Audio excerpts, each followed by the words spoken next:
So we're doing a special Christmas program on the radio this Sunday. We're taping it tomorrow, and we wanted it to be about Christmas. We're going to take a week off from, you know, the blight of the oppressed. That would be us. That would be where we fit in. We'd be in the blight of the oppressed.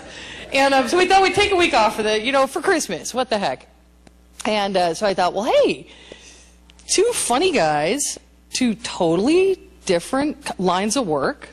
We have Pastor Richard James, who's a pastor. That would explain that. So that's what he does all day. He does pastor stuff. And then Dr. Tom Andrews, who is a psychiatrist.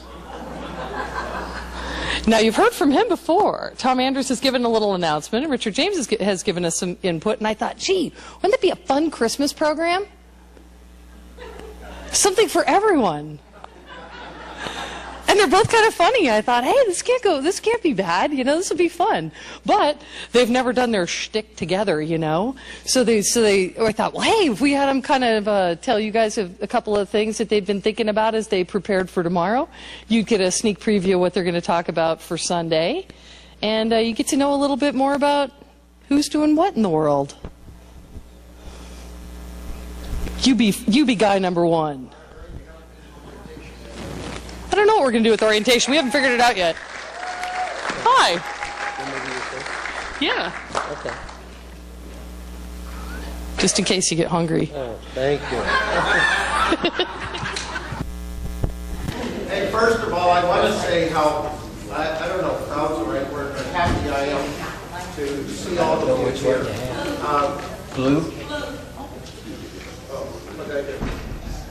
Anyway, as a veteran and as a citizen of this country, and I'm not a subject of the Queen, I'm a citizen of the United States of America, big, huge difference. And I don't have to do what the Queen tells me, but I have to do what we all agree to do. And I am so thankful for you. You are making a huge, huge difference in this land.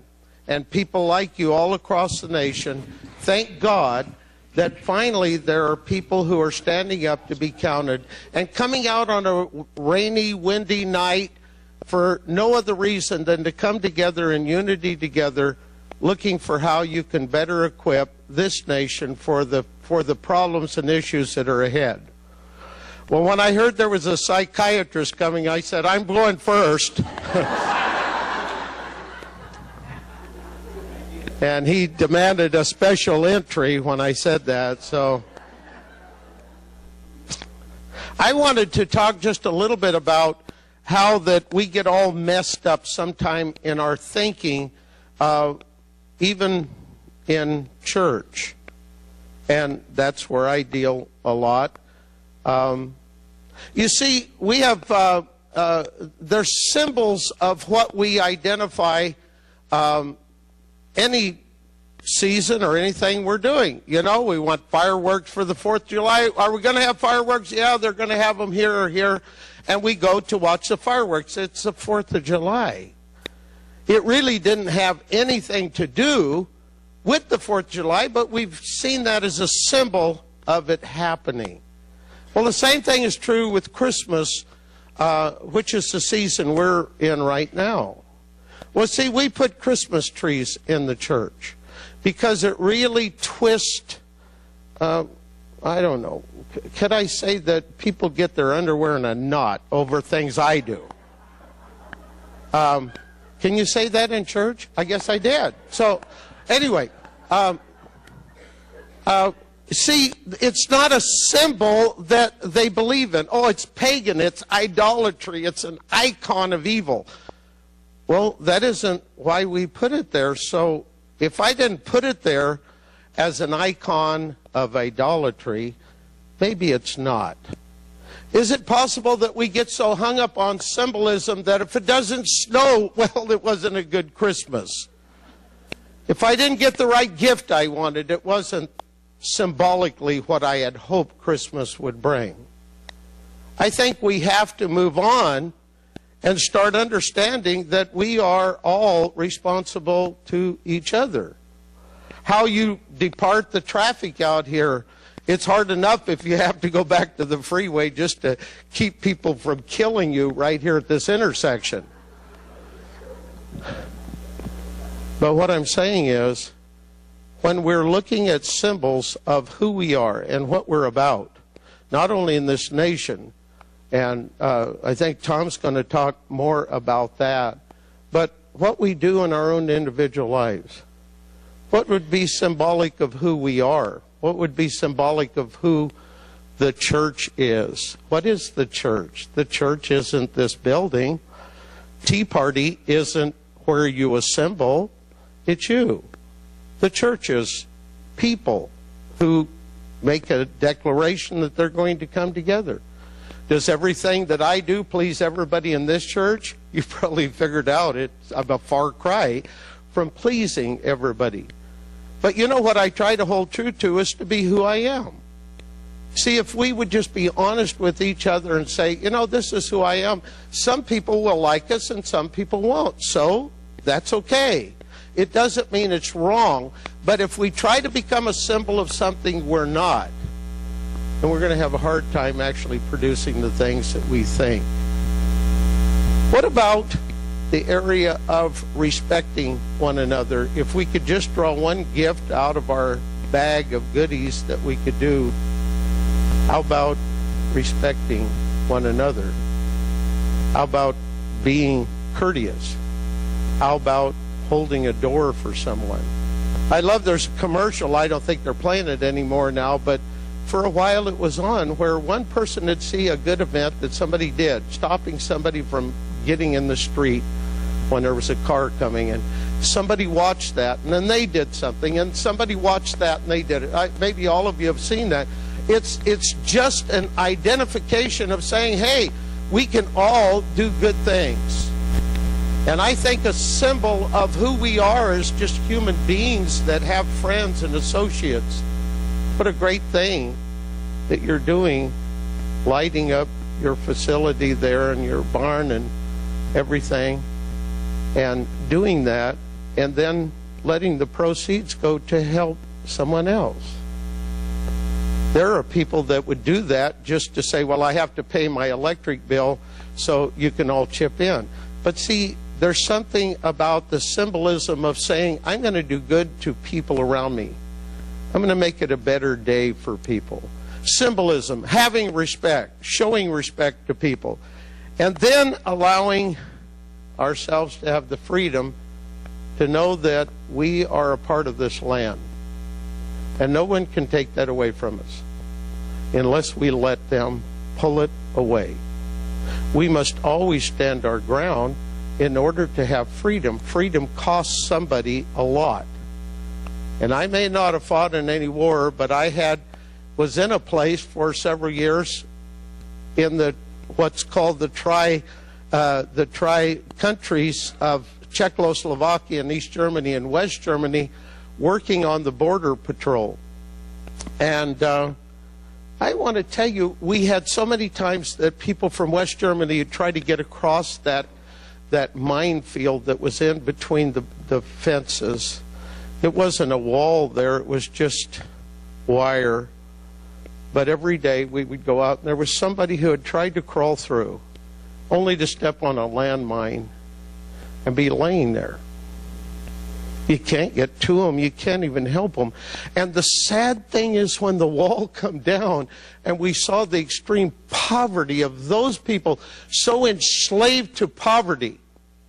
A friend of mine, Gabor Yavari, who had moved to America and become a citizen of this land and volunteered to go into the army, and he said, please send me anywhere but to Germany, where I come from. And here he was in my tank crew.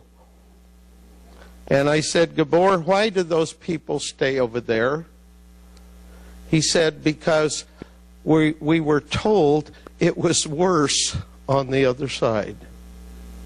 How many times can we become in a place in our thinking to think it's worse over somewhere else? We have freedom here. And as long as we have freedom, we better hold on to it with all of our might and not let somebody take it away from us, because there are people that are power hungry, and they're not hungry for power they can get unless they can take it from you and from me.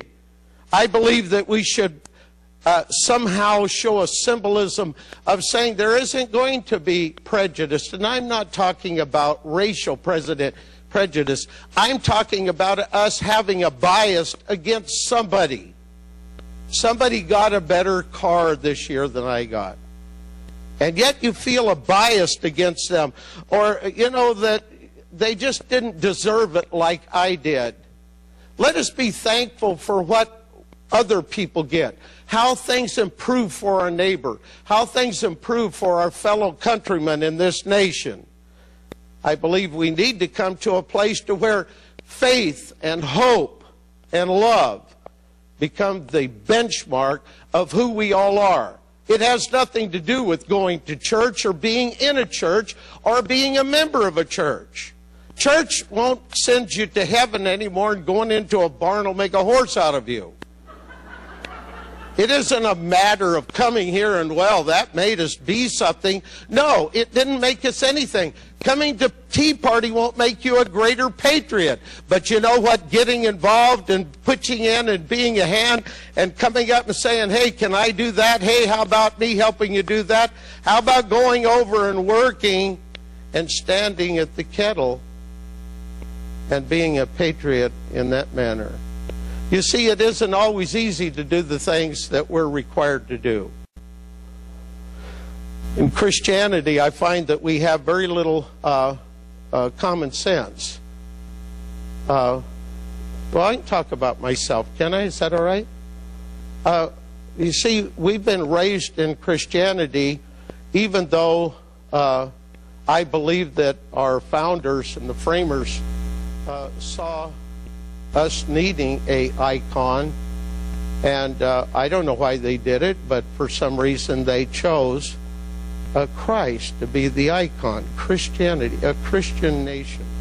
I know there's threats that, well, we're not a Christian nation anymore, and I understand. And it doesn't make me mad. No, it makes me feel sad, because some people fought for that. And if we let it just go, it's just like everything else. The more power we give back to the people we have employed that are our employees, for crying out loud, how can we ever expect to get that back? It's gone forever. We'll never get it back. Once we let it go, it's gone.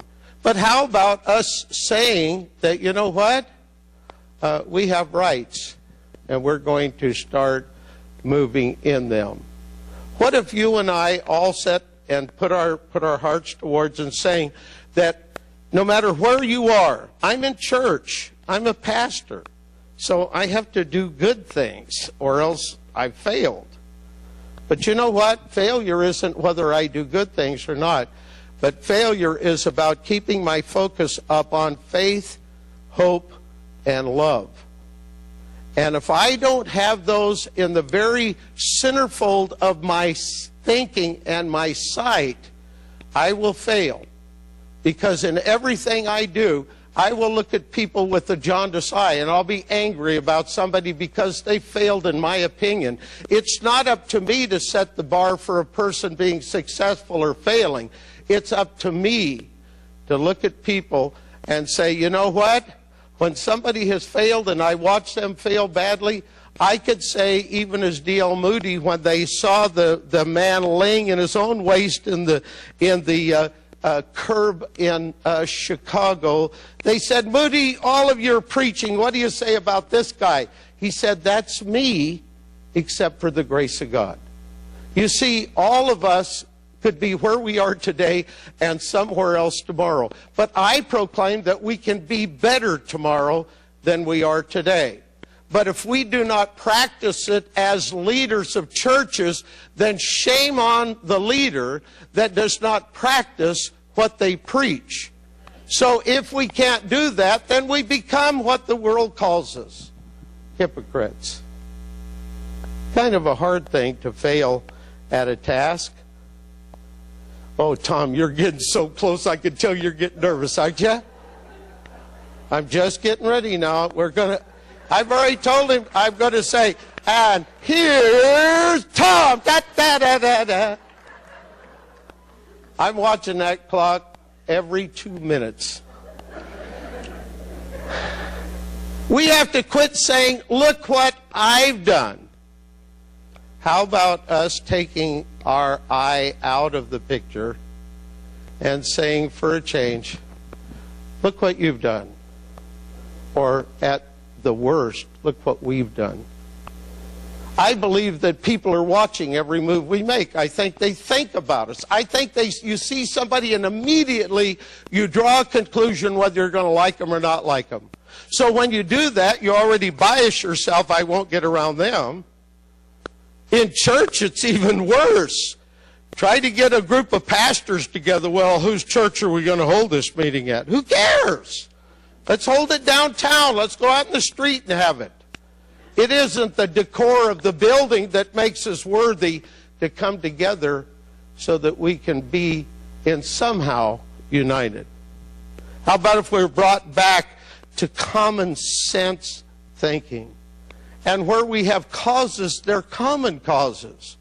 Not just something somebody dreamed up that they thought that they would get all the credit for. What can we agree on? How about if we submit to whoever the majority is and then back it as though it was our own plan? How about that?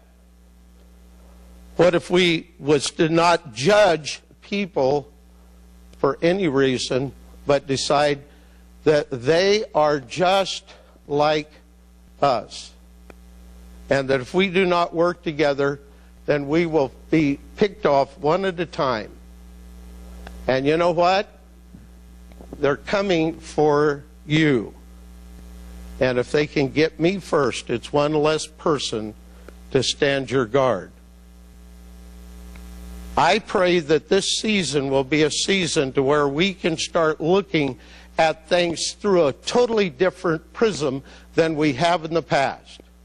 And we can start saying, I can see clearly the things that I need to fix.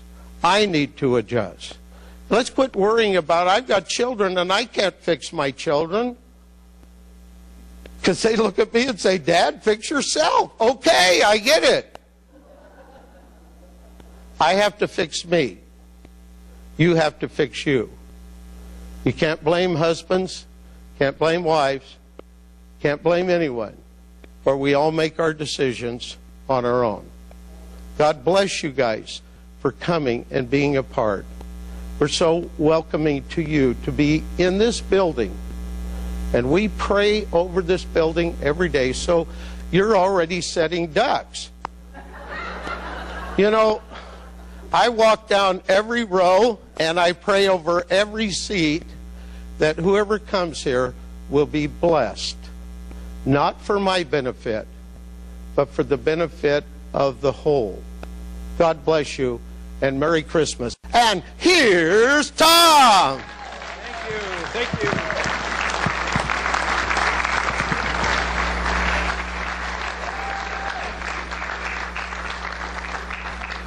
Well, you can see why he's got the attendance here. Wonderful job. You spoke to our heart and speak to the heart of all of us that we, faith, hope, and love. That's what we need. And I'm glad to be here and glad to have an opportunity to speak with you. You know, they always talk about psychiatrists. Well, who are psychiatrists? Well, you know, they're Jewish doctors afraid of the sight of blood. I mean, that's what it's about, you know. The truth. I'm so afraid to say that, but now I've got that off my chest. I feel so much better. Though I'm not Jewish, but but in spirit. But the reality is, psychiatry is very close to what our pastor, is doing here, and that is, it means the healer of the soul. So that's what psychiatry means in the Greek. So it reminds me of a story about, though, in the past, providential leadings. I think the Tea Party movement is a providential movement. I think it was put in place those years ago, a couple years ago, to provide a change and to provide hope and to give people an opportunity to change in how they move in their lives and how our country is moving, because we are in a serious problem. If you don't see it now, you'll see it later. But hopefully you see it now so that we can act now and do something about it. But the story goes back in the 1700s. King Stanislaus was the king of Poland, and it takes place in Warsaw. And symbols are important in psychiatry for me too. There's different meanings. For instance, the meaning of a home and a dream usually is really about your mind. So if you dream of a house, it usually isn't about your house, it's about you. So that's a symbol. It's an unconscious symbol, but it's there. Well, this story is about a house, but it's a house that was built by a king for a man named Dobry. Now the story goes that one winter Dobry was going to be excluded from his house, in other words kicked out, because he didn't pay his rent. He'd been there for years with his wife and children, and it was approaching that time of year when the cold was coming and the snow was falling. They didn't have money. So they sat around a fire, and last fire they had, and they prayed that God would help them maintain their home and that they could stay in it. Dobry's grandfather had raised ravens before, but they couldn't afford them, so they let them loose. Well, one day, a raven knocked on the window. They let it in, and it had a ring in its mouth. This ring was a very special ring. It had some sort of markings on it, and it was gold. It looked very expensive. And his wife and he had just prayed, and she said, "That is the answer, Dobry. We should keep this ring and sell it." And he said, "No, no, no. We must not do that. It's not our ring. It's someone else's ring." "But you are an idiot. We just prayed for this." Dobry says, "No, no, I must go. I must find out whose ring this is."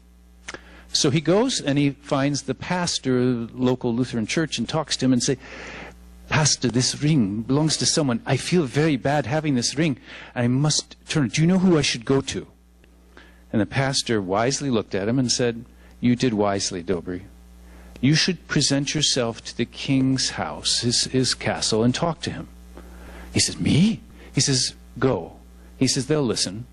So he walks to the castle in Warsaw.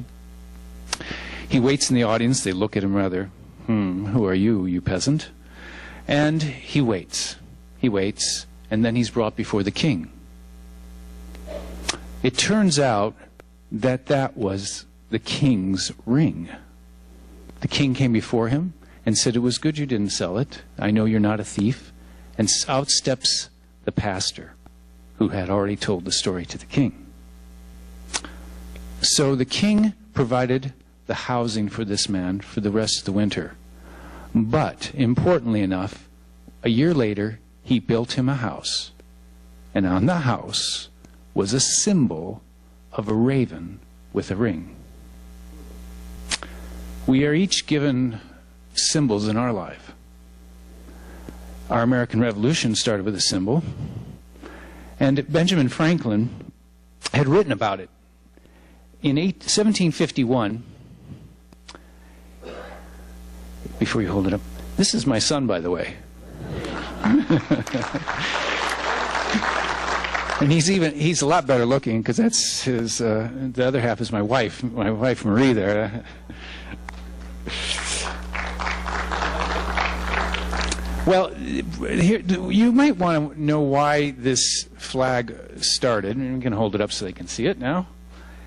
The "Don't Tread on Me" flag. It's called the Gadsden flag, and I'll tell you why. And it's a symbol.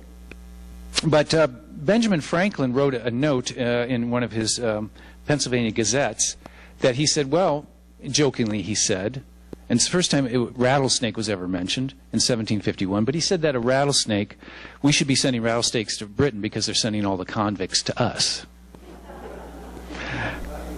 And 3 years later, in 1754, he made a statement, and he said that it was the image of a snake. He cut an image of the snake into 8 sections, and each section was written, it said, "Join or die." That was an earlier flag, and that represented the French and Indian War, when the Americans were having to join and die. Finally, well, they had, the British had asked us to pay for that war, and that's why we had the Stamp Act. And as a result of the Stamp Act, there was a rebellion of sorts, and the British Charles Townshend of the House of Commons says, "Children planted by our care, nourished by our indulgence." Isn't that a nice thing to say about the colonists? Well, the people said, "You didn't plant us with any care of the British government. They'd been established by people fleeing from you." So this, and this same fellow who made that speech, Isaac Barr, coined the term "Sons of Liberty." Even the Paul Revere put it in his newspaper, "A Snake Devouring the British Flag."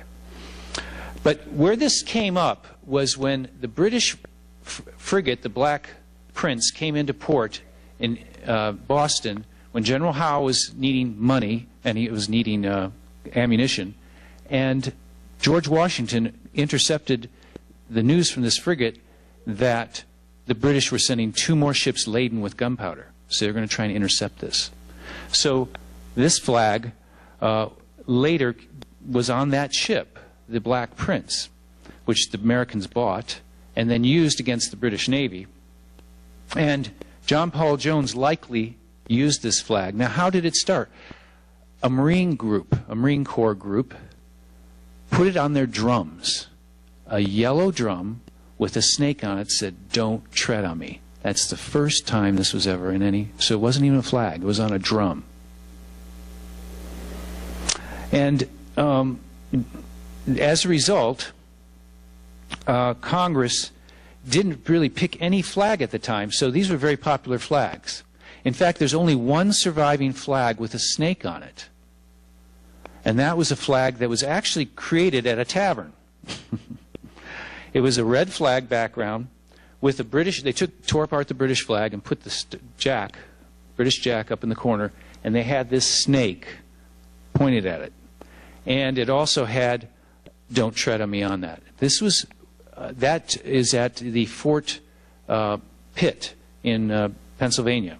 And it still is there today. So if you want to see the oldest and only flag with a snake on it, so this is the second one. No, just teasing. But this is one you could buy out there and fly freely. Thank you, Harris, for doing that. You did a great job.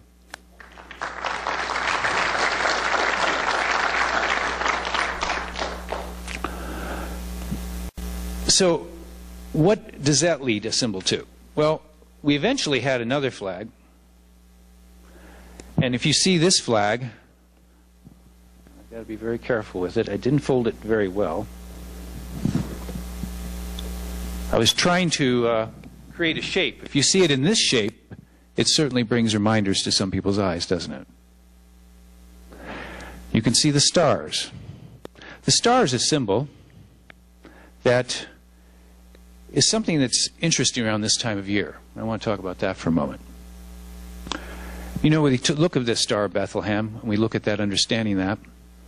But it was predicted that that star would exist in the Iron Age. When was the Iron Age? Well, Canaanite period. When's that? Well, that's about 2000 BC.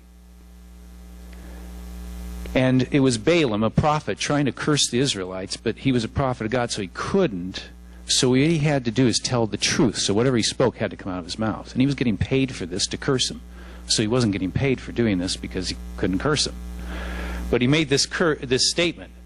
It's a book of the Bible, Numbers 24:17. "I shall see him, but not now. I shall behold him, but not nigh. There shall come a star out of Jacob, and a scepter shall rise out of Israel." That's the first mention of a star.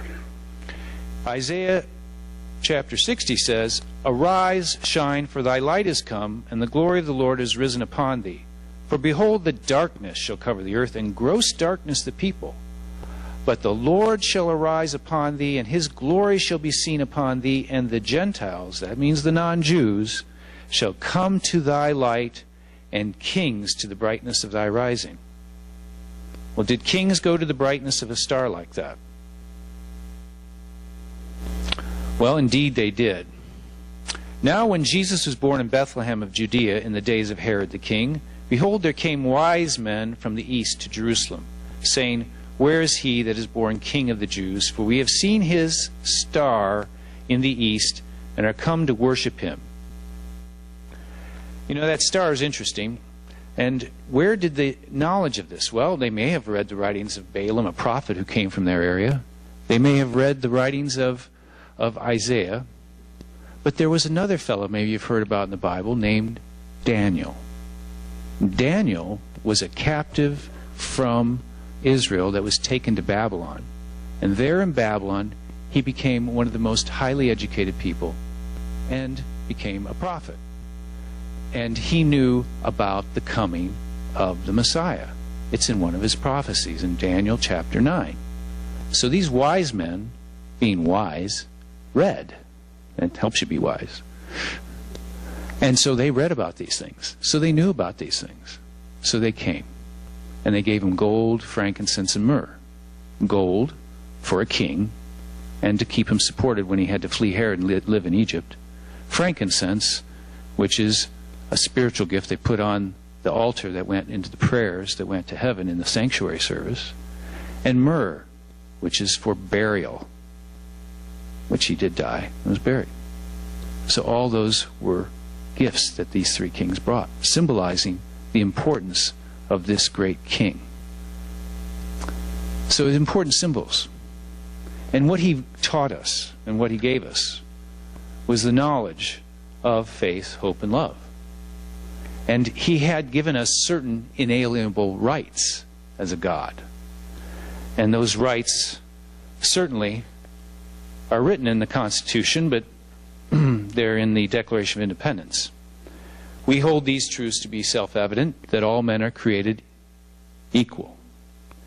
And that all men, and that they are endowed by their Creator with certain unalienable rights.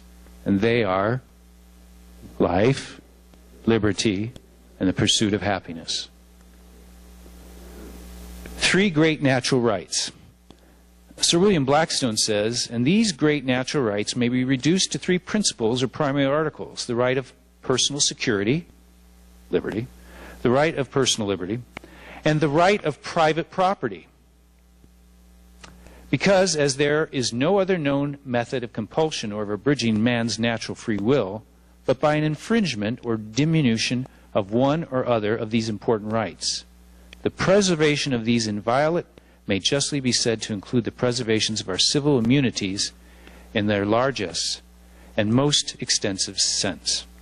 What he's saying is these liberties really compile what we have as an individual and as a person. We have the right to make choices. We have the right to be free. And we have the right to property. That is being challenged, as Aaron just told you. Land is being absconded from our people. And why is this? Well, we need to distrust power. It's not being disrespectful. But even Alexander Hamilton said, "For it is a truth, which the experience of all ages has attested, that people are commonly most in danger when the means of injuring their rights are in the possession of those whom they entertain the least suspicion." That's a good one, isn't it?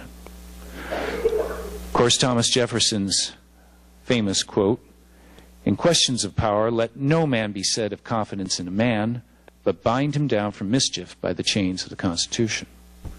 George Washington, I love this quote, it's a great one. "Government is not reason. It is not eloquence. It is force. Like fire, it is a dangerous servant." Your kids go to the stove, right? You say, "Watch it." But it serves you. But it has to be within its confines. And a fearful master. So government can be either a servant, but one that could be dangerous, or a fearful master.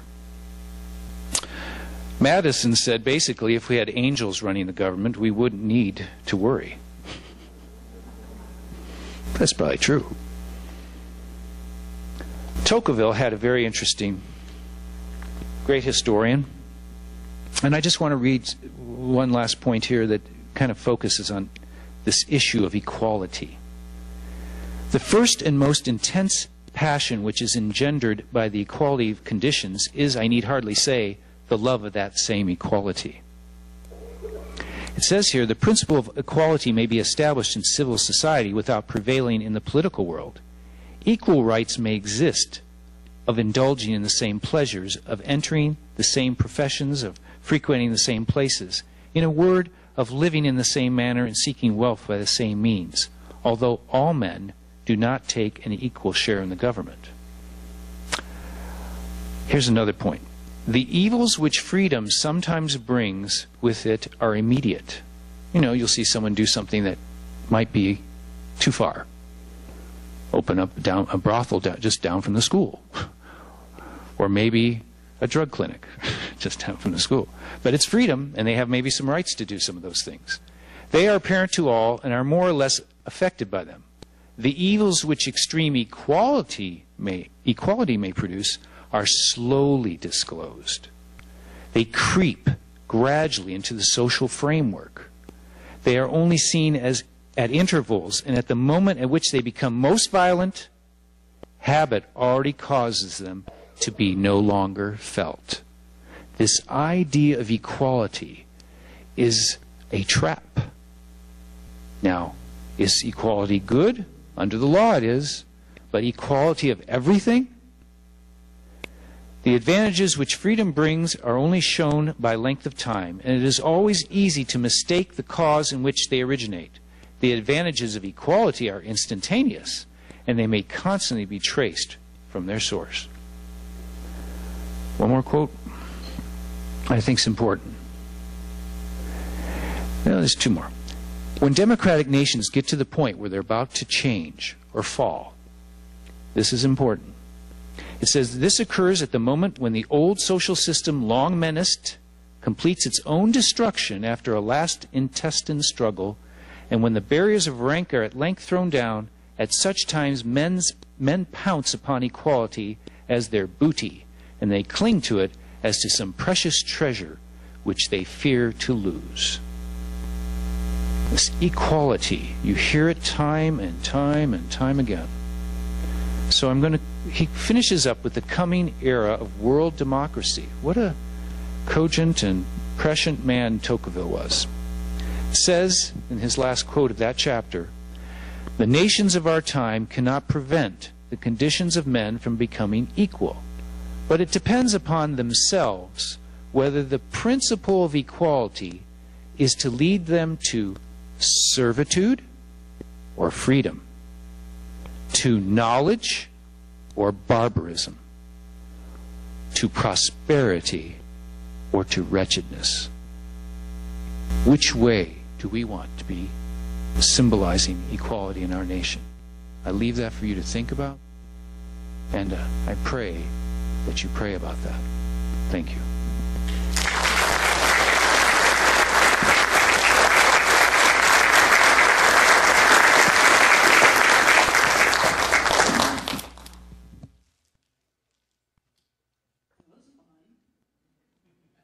Two different ideas. They're not really so different. And you know, I mean, honestly, as we head into the